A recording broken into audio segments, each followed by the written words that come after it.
From Las Vegas, Nevada, the entertainment capital of the world, I'm David Gabbry, and this is the Vegas Faces podcast, where we talk with Las Vegas locals about what it's really like to live in the City of Lights. Whether you're living in Vegas, moving to Vegas, or just visiting Vegas and looking for new adventures, together let's discover the hidden gems that make Sin City the most visited place on earth.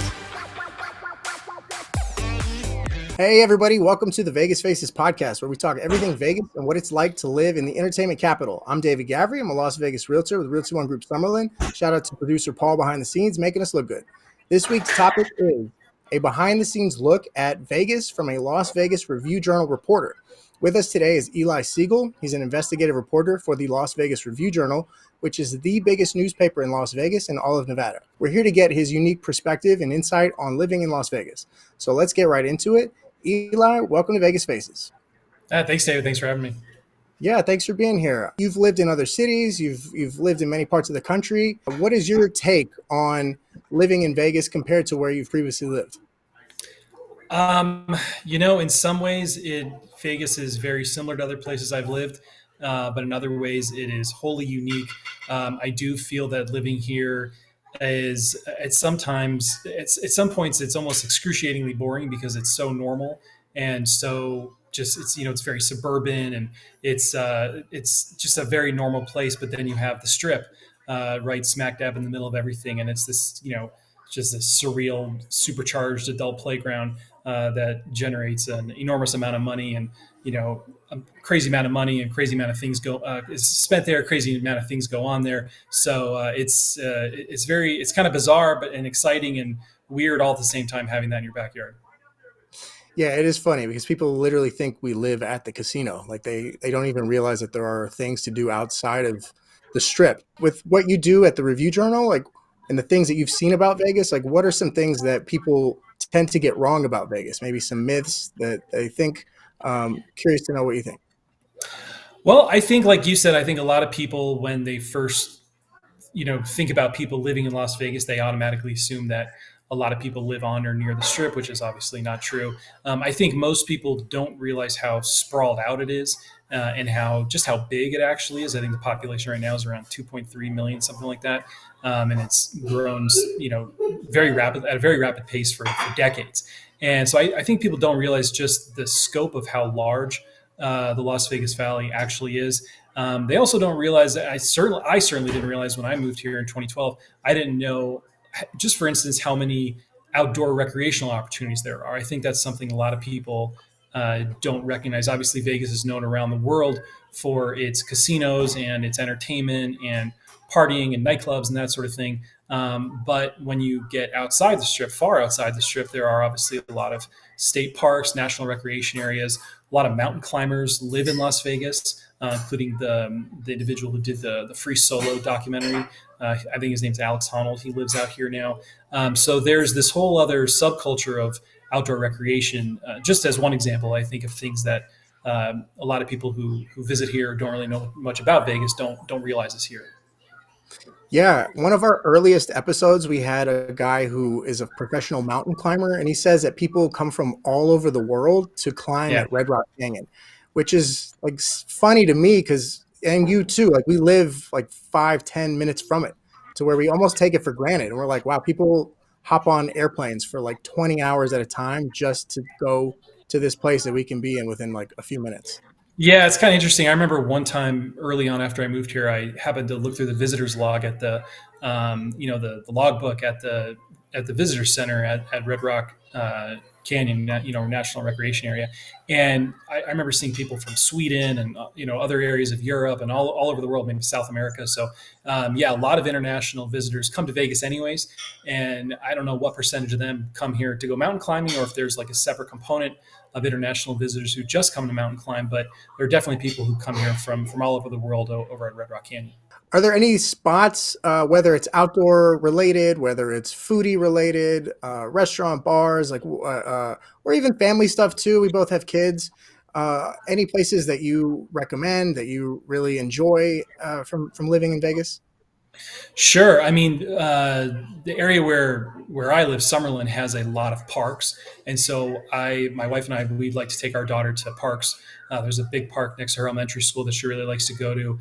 Handful of parks, within 2 or 3 mile radius of where we live, that we like to take her to. So that's probably one of the biggest things that we like to do. We also, I think, like a lot of people who live on this in this part of town, we go to downtown Summerlin quite a bit, just often just to walk around and get outside and stretch our legs and be somewhere that's not just a typical strip mall, which is what is mostly saturates the Las Vegas Valley. You have your kind of standard just strip mall that you could see anywhere. So it's nice to go to a place like downtown Summerlin or Town Square or the district at Green Valley Ranch, something like that. Just a little different place that's a little more walkable, because Vegas overall is not a walkable place at all. It's very, every street's like a 6-lane highway, and gated subdivisions. It's definitely oriented towards driving.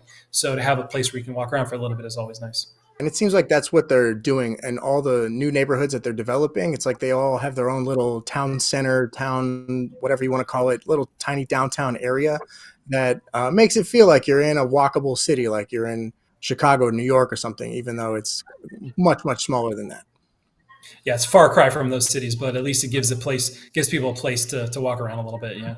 And even though Vegas is a driving city, everything's like within 10 minutes. Like it's not, like when we used to live in Chicago, it was like 15 minutes just to wait for the train, or like easily 30, 40 an hour commute, no matter where you went. Here, it's like if something's like 25 minutes away, you're like, ooh, that's far. Like I don't know if I want to drive. Yeah, yeah, it's definitely, getting around is a lot easier than in other, metro areas. I mean, I grew up in the Bay Area in a town right outside of San Jose, and so, back in the Bay Area, if you had a 30-minute commute to work, you'd be extremely lucky.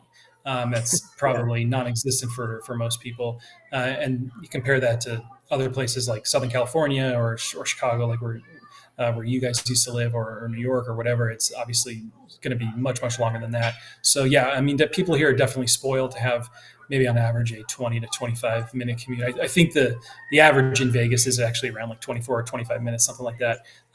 So it's really not that bad. For people that are thinking of moving to Vegas, what are some things that maybe they should watch out for? The biggest one, I think, and this has been an issue for a long time, is the schools. The public education system in Nevada has consistently been ranked one of the worst in the country, in terms of just performance, per pupil spending, all that. Pretty much any benchmark you can think of, Nevada has for years consistently been at or near the bottom of the barrel. So that is something to definitely consider. I know over the years I've written a lot of stories or talked to a lot of people about, trying to get companies and executives and so forth and doctors to move here. The very low quality education system has been a major obstacle, in drawing businesses and other talented people to move out here. So that is definitely something that people should look into and make sure that they're okay with that, and and if they can afford it, definitely look at areas where the schools are better. Because that's not to say that every school in Southern Nevada is terrible, because that's certainly not the case. But overall, the system is, like I said, consistently ranks among the lowest in the nation, and has for a long time. What do you think that is? Is it because Vegas is just supposed to, or at least when it was built, it was supposed to be just a fun touristy vacation town, and then people started to live here, but the focus was still on the casinos and the entertainment, and not so much on the local lifestyle? What if you're able to dig deeper into why is it that the schools are like this and have been for a long time? You know, I think it's a very complex answer that I am certainly not the best person who can explain all the reasons for it. But I can tell you that I think, just in general, Las Vegas has long been a very transient community. You get a lot of people coming and going. A lot of people move within the city, so you don't have a lot of people in general who not only not put down roots in Southern Nevada, but they don't put down roots in a particular area of Southern Nevada. It's very common for people to kind of bounce around the valley from one house or one apartment to another. And so I think that definitely has an impact on, education and your commitment to education. There's also, because it's a 24-hour city with, different shifts all day long, it's, having parents at home to be with their kids, to study with them is very difficult. There are also a lot of single working parents in Southern Nevada, and so that makes it even harder to stay on top of your kids' education, and to be involved with their education at school. So I think there's a combination of things In addition to all of that, the low per pupil spending has always been an issue. Now I know the governor's office recently put out an audit saying that having more money does not necessarily guarantee you better educational performance, but how you spend that money. And Clark County School District is a multi-billion-dollar system. It's one of the largest school districts in the nation. So dissecting where they should be spending money and where they shouldn't be is an extremely complicated endeavor that I don't even pretend to know how to do. So I think there are a lot of factors why the educational system has been so poorly performing for a long time. Other than the education system, with the fact that Vegas is constantly growing at a rapid pace, what else do you think Vegas could improve on to sustain this level of growth? To sustain the level of growth, I mean, the biggest issue that I know our readers and a lot of people who have lived here for a long time, and probably newcomers too, are worried about is water, and whether there is enough of it to sustain what has long been a rapidly growing population. I mean, if you look at now I should point out that Lake Mead, which supplies I think 90% of the water to southern Nevada, is a man-made reservoir created by the Hoover Dam, obviously. I remember like a year or two ago, it was at historically low levels. A lot of that has to do with what's now a 2-decade-long drought, and a lot of that water sitting there in the reservoir evaporates. So it's not just the growing population that's sucking up all the water. A lot of it is just being lost to heat. So now the Southern Nevada Water District, they have implemented for a long time now. They have a very robust water recycling program. So pretty much all the water, what they say is that pretty much any water that goes down the drain ends up back at Lake Mead. Obviously, it gets treated at a certain point so it can go back into circulation and be used again. So there is a very extensive water recycling program. But with the community growing as fast as it has been, you can't make it rain, obviously. So, and you can't just go out there with hoses and fill up Lake Mead. So I think that's kind of an existential problem and concern that no one can solve on their own. And again, it's even more complicated than that because the water we get comes from the Colorado River and it's subject to a multi-state sharing agreement. So there are a lot of politics in play with other southwestern states. And so that's just a very complex issue that won't get solved anytime soon. But the end result is you go out and drive and you go out to Lake Mead and you see the bathtub rings around the reservoir. And it's scary to see that, considering that is our main source of water. So I think that's probably the biggest issue that's going to be on people's minds for the years ahead. As well as, like, for instance, Vegas is supposed to be getting a baseball team. The Oakland A's are coming to Vegas in the next few years. How is that going to affect locals? Do you think it's an overall plus for the city of Vegas, or is that something that's going to drain the city? What are your thoughts on that? Well, there are two main things that come to mind about that. One is the amount of public money that the A's are getting to build their stadium. I think it's $300 or $350 million that the state, I forget the exact number of this, but it was somewhere around that ballpark. Excuse my pun, but it was somewhere around that area around that neighborhood that the state legislature, I believe, approved for the A's to use to help finance the construction of the stadium. And a lot of people have been very upset about that because, as I pointed out, school spending is very low. There are a lot of other ways to spend that money. I think a lot of people would argue on social services or other government services and that sort of thing. And instead you've got hundreds of millions of dollars going to a professional baseball team to help them build a stadium on the Strip. So now you can also point out what the economic benefits are of that stadium and so on and so forth. So there are arguments to be made on both sides, but I know a lot of people have been pretty upset to see that much public money being spent on a stadium. The Raiders did the same thing. They got even more money. I think it was like $750 million of public money from the Nevada legislature to help build the $2 billion Legion Stadium just west of the Strip. So beyond the use of public money, I think honestly the biggest impact of the A's, assuming that the plans come to fruition and the stadium gets built, I think the A's are still looking for money.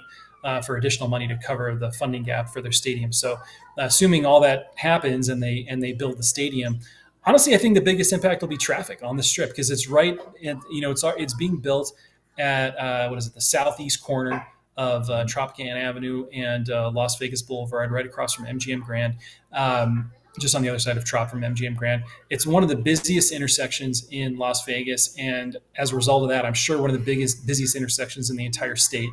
and it's already very difficult to get in and out of that intersection. So I think people who, especially people who work over there, are probably going to have a lot of, have even more difficulties getting to and from the casinos where they work or the restaurants where they work. So that's my guess, because the Raiders, they play 8 or 9 home games a year, but with baseball it's a much bigger schedule. So you're looking at over 80 home games in a season. So it's a lot more traffic coming in and out of that one particular area that's already very busy. It's going to be interesting too to see, like, can they? I'm sure they can. I'm sure they've already researched this, but like filling up the stadium, like you can fill a stadium when there's only 9 games in a football season.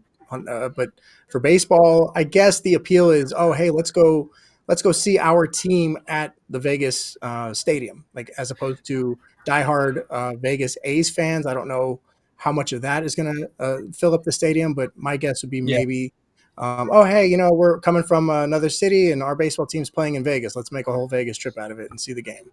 Yeah, I don't know. I mean, coming from the Bay Area, it's funny. I actually grew up going to A's games. I was an A's fan as a kid. Like to see the Bash brothers, like Jose Canseco and Mark McGuire and Ricky Henderson, and that era of the Oakland A's. That's when I was going to games in the late '80s and early '90s. But I haven't followed baseball for a long time, so this is when I was a kid, elementary school, that I was watching the A's games. But so I don't know. I think in general, teams that have urban, like downtown ballparks, they tend to fill the stadium, pretty nicely, no matter if the team is playing really poorly. That's always been my impression. So even like you would know, maybe with the Cubs, the Cubs have had, very often are a very poorly performing team on the field, but Wrigley is such an iconic stadium. I think they've always been able to sell tickets pretty well.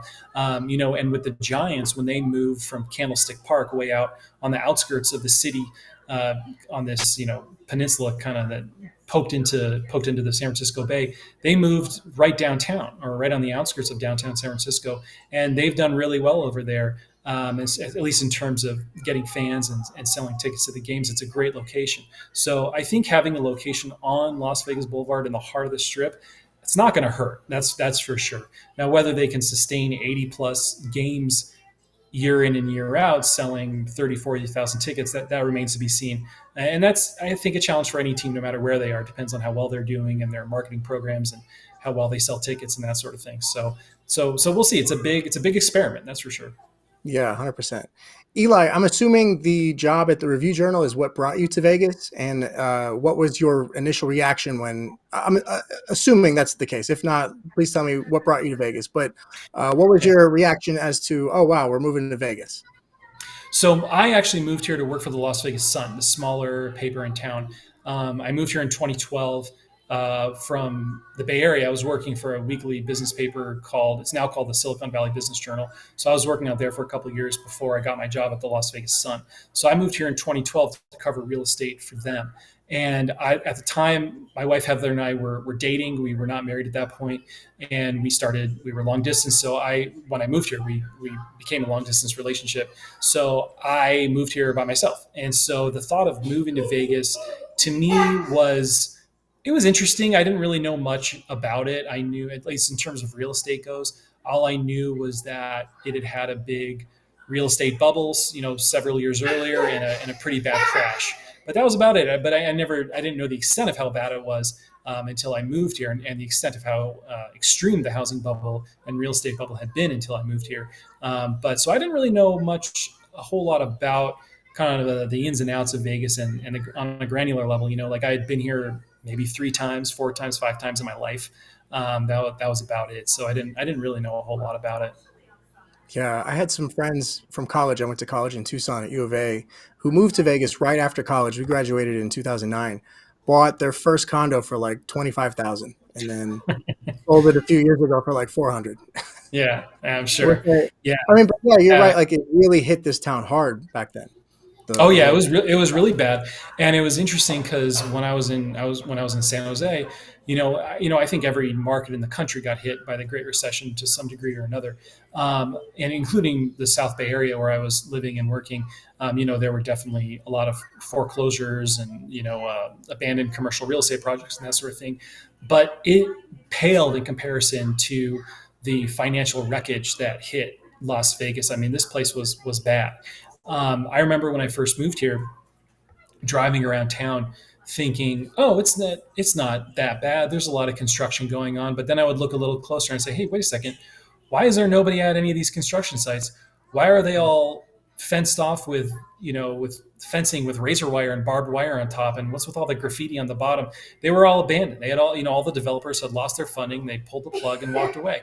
And so it was this kind of quasi ghost town of abandoned projects. There were abandoned condo buildings, subdivisions.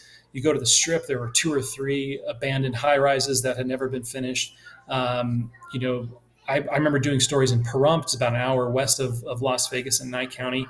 That place was hit really hard too. There were, partially built subdivisions. I remember going to subdivisions out there where there were, maybe a half dozen, 2 dozen houses and 200 empty lots that had been padded and graded, but no houses were ever built on them. So you'd have these you'd have these dirt roads with curb and gutter and stop signs and fire hydrants, but no homes and no streets paved. And so it was this really kind of post-apocalyptic feel to it. And it was like that too in Vegas to a degree, not so much with the subdivisions, but more so with the condo projects, where there were a lot of, and all these projects I should point out have all been finished. So what happened was a lot of them in 2013 and 2014 started getting purchased for cents on the dollar by investors, and they'd come in, clean up the title, clear out all the liens and outstanding loans and all that stuff. They try and find the building plans if they could, and they would finish it and then rent it out and sell it. And so that was going on a lot at that time. But there were a lot of these mid-rise, 4 or 5 story. They were supposed to be luxury condo complexes, and they just never finished. And the developers walked away, and they just sat there. And so I remember this one project. There were like birds flying around inside the the abandoned project because the walls, it was never sealed off. I remember writing about this medical office park up in the northwest, like in Centennial Hills area, where vandals literally set the elevator on fire, like just for fun, because it had never been finished. I mean, tons of vandalism, tons of people stealing copper. And another crazy thing too that happened was in the aftermath of the housing crash. This didn't happen right away. It kind of took a few years for people to kind of figure out how to get the scam going. But there were squatters all over the place who were, and these aren't, a lot of people, when they think of squatters, they think of maybe homeless people or vagrants moving into an abandoned building and setting up camp and that sort of thing. These were like families moving in to homes and just living there. These were not vagrants by any means. These were normal families that would found a house for free and just moved in. And this was happening all over the place. The Northwest Valley was kind of the epicenter of it because that was one of the fastest growing areas of Las Vegas during the housing boom. And see a lot of people out there who were buying in 2004, 2005, 2006, ended up upside down on their house. Maybe they lost their job, so they were at risk of losing the house to foreclosure, and then they would just walk away. So you had all these abandoned homes all over the place. And I remember going to these homes, you'd see like hypodermic needles, broken windows, trash everywhere. I heard all kinds of stories from the police about people like storing guns in the ovens and, operating fraud labs where they would do like credit card fraud and identity theft, or people just selling drugs or cooking drugs. So it was a crazy thing that was going on. And it wasn't just, and again, a lot of people might associate squatters with, maybe run down, lower income areas, but this was happening like all over the place. So every neighborhood, every income level you can think of, it was happening everywhere. It wasn't like every street, but it was like, if you look at a map, it was pretty much all over the map in terms of the locations. I remember, there were homes like off Ann Road in the 215, like really beautiful, custom built, big houses that were taken over by dozens of people. And they just like went to town and trashed the place. And so this was happening quite a bit. So definitely made for interesting stories, that's for sure. What are some of like the juicy scandals? Some of like your stereotypical Vegas, like, oh, not surprised if I hear this type of scandals that you've worked on throughout your career, maybe post 2008 crisis up until now. They're not necessarily scandals, but I would say I've covered a lot of never built real estate projects where it's very common. And again, I wouldn't really classify them as a scandal because nothing illegal necessarily happened or anything like that. But it's very common in Las Vegas, or at least has been very common over the years, to see people who either already live here or come into town and they want to build like a multi-billion-dollar high-rise condo project or a multi-billion-dollar casino resort, and they have all these plans, all these ideas, and maybe they even strike up a deal with a landowner to do it on their property, but it's subject to a lot of there are a lot of closing conditions, so they never actually take ownership of the land. And so they get approvals from the county or the city or whatever, and maybe they put out some renderings and some press releases, and then that's about it. And nothing really happens, and then everyone sues each other. So that's a very common arc for kind of the large scale real estate projects in Las Vegas. Obviously, there are lots of projects that have been built and do get built. You can just drive up and down Las Vegas Boulevard and see that for yourself, all the big casinos that have been built and are open and operating. But for all of those projects, there are literally countless others that have never been built, ideas that have died on the drawing board or fizzled out somehow and ended up in court or ended up, just being this big mess. And so that to me is a very typical Vegas story. And it happens quite a bit. Wow, just this like, do they just not have plans of ever building it? Is that the They con, so usually, to say? I wouldn't call it a con because it's not like, these guys have ever been arrested, or at least, Uh, that would be extremely rare to see anyone arrested. But so again, I wouldn't call it a con, but I would definitely say the big gap in all this stuff is they don't have money, is they just don't have the funding, and they are very confident that they can get funding, and maybe that confidence is legitimate and it's earnest, and they really truly believe that they can get funding. But in the end, that is usually what kills off these projects, is the developers are just unable to get the funding wow. needed. And I think in a lot of cases too, they don't fully understand the complexities of doing a big project in Las Vegas, or maybe anywhere for that matter. It is building a $2 billion casino hotel is obviously much different than building a strip mall or a couple of houses or something like that. It just doesn't even compare. And so I think you get people who maybe have some real estate experience, some people who even don't have any real estate experience, but for some reason they think Vegas is an easy place to do things. But the laws of economics still apply here. Yeah. Isn't that what happened with the Fountain Isn't that why it took so long for the Fountain to finally get built? No, that's like a whole other story. So what happened with the Fountain Blue was the developers behind that project were very seasoned developers with a very long resumes of operating casinos and developing real estate projects. So that wasn't the issue. Their main issue was timing, and it wasn't their fault, because they basically got derailed along with everybody else. But so at the time when Fountain Blue first got derailed, well, I guess going back, the original developers of the Found Blue announced plans for it in 2005. The original developer was a guy named Jeffrey Sofer out of Florida. He, in 2005, bought the iconic Fountain Blue in Miami Beach. He bought it in 2005. That same year, he announced plans to build a Fountain Blue here in Las Vegas. Jeffrey Sofer had already done projects here in Vegas. He built Turnberry Towers.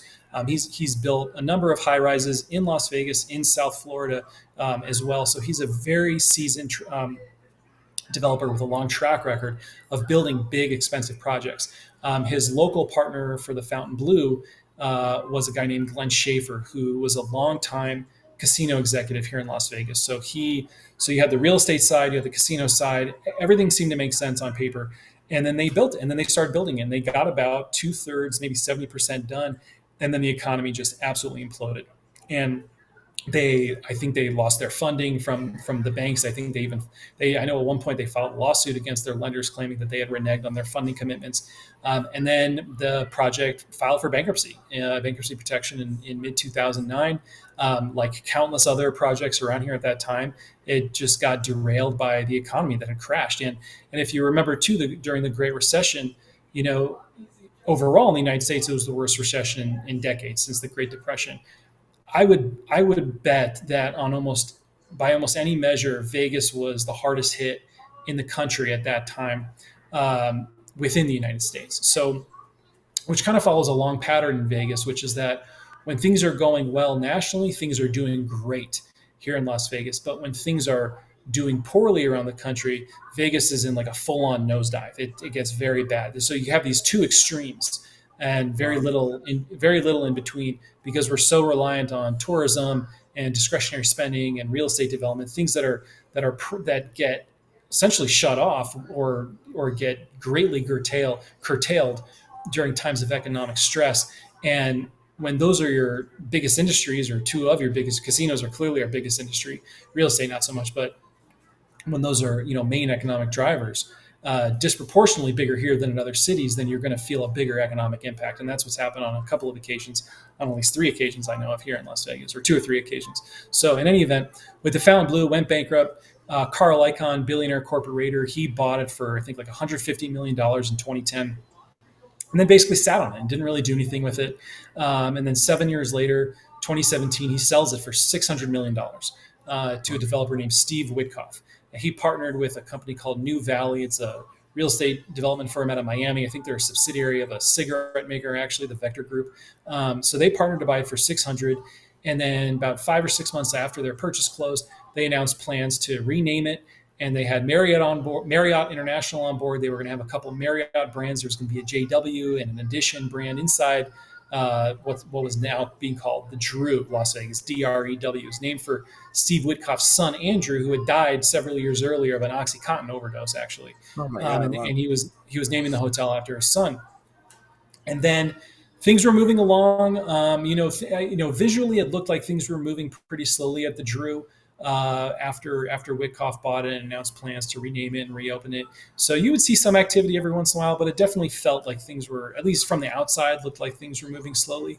And then in January of 2020, he told me in an interview that he was about a few months away from closing on a $2 billion construction loan, and they were going to really pick up the pace, and you're going to see a lot more activity out there. That was January of 2020. We all know what happened in March of 2020. The world shuts down because of COVID-19. He suspends construction, and basically the project gets put on hold. Liens and litigation followed in connection with that project. There were liens filed for alleging unpaid bills. There was litigation filed in connection with the project, and then early 2021, Jeffrey Sofer, the original developer, comes back, reacquires the property with Koch Industries, the big conglomerate, industrial conglomerate out of Kansas. So they team up to reacquire this property in February of 2021, and then months later, he announces his plan for it. He's renaming it Fountainbleu Las Vegas, and he sets a timetable. And he closed on I think it was like a $2.2 billion construction loan about a year and a half after he bought the hotel. And then he opened it December of last year. He opened the Fountainbleu. So that did not follow the typical arc that I was explaining, that I was talking about earlier. That was a very different situation, but also very unique because the Fountainbleu just sat there for years without Yeah. anybody Yeah. knowing what was going to happen to it. If you asked anybody, that was always the big question people had, is what is going to happen to the Fountainbleu, and nobody knew for years what is going to happen to that thing. I mean, that high rise is a monster. I think it's the tallest building in Las Vegas, if not the tallest building in Nevada, or one of at least. And it's just humongous, and nobody knew what was going on for a long time. Wow. What a story. The fact that they got it done. That's amazing. Wow. In Yeah, fact, it's I would say wrap up. Go ahead. Go ahead. Sorry. no, I mean, just given everything given the history of it, it really is. It's kind of amazing that place got finished and actually opened, given just all the questions people had, and just in limbo status for so long. And all the Yeah. different ownership changes and questions surrounding it. So the fact that it's open is pretty significant. Wow. I would say last and final question for you as a wrap up. Um, of all the stories you've covered throughout your career, is there any one that really sticks out that maybe was your favorite to cover, or one that perhaps haunts you, or whatever, good or bad? Is there any one that you'd like to share? Sure. There were a couple stories I wrote when I was still at the Las Vegas Sun about an individual named Nana I Am. And you can Google his name and search for it in the Las Vegas Sun. I wrote these stories back in 2016. It was hands down the most bizarre story I'd ever written in my entire life, and still is to this day. This was an individual who I think I don't know whatever happened to him. I heard I heard a lot of rumors about what happened to him, but I just actually don't know where he is right now. But this guy, Nana I Am, who was also, and I'm not making this up, was also known as Nana Baidu Banzo I Am. He was involved with a bunch of weird real estate deals and squatter homes. And it was just a very bizarre thing. He had multiple variations of his name. He had filed for bankruptcy multiple times. He filed these very bizarre, rambling lawsuits against, everybody under the sun. Just all kinds of weird stuff had been going on, and the people in his orbit were also very bizarre. And that was when I first learned. I don't think he was himself, but he was connected to another individual who, according to the police, was a sovereign citizen, which is another rabbit hole you can go down and look up later if you want. Basically, it's an anti-government movement that doesn't believe in United States currency. They don't believe they have to use license plates. It's a very weird, occasionally violent political philosophy, if for lack of a better term. So there was a sovereign citizen in Nana I Am's orbit, and that was a very strange, very kind of just sometimes very funny but very bizarre story involving some very weird like squatter takeovers of homes all around, in the valley, and a lot of weird scams, I think, that he was accused of being involved with in Southern California. So it was a very strange story. Wow, sounds like a squatter cult leader or something. He was never accused of that, but he was involved with all kinds of weird stuff. Yeah. Wow. Eli, I can't thank you enough for being here, for doing this. Thank you so much for taking the time to be here. And the last thing I'll say to you is you are now one of the Vegas Faces. All right. Thanks, David. Appreciate it. Thank you for subscribing to Vegas Faces on Apple Podcasts, Spotify, and YouTube. Find us on Instagram, Facebook, Twitter, and TikTok under the name Gavri Group. That's Gavri Group. Thanks, everybody. See you at the next episode.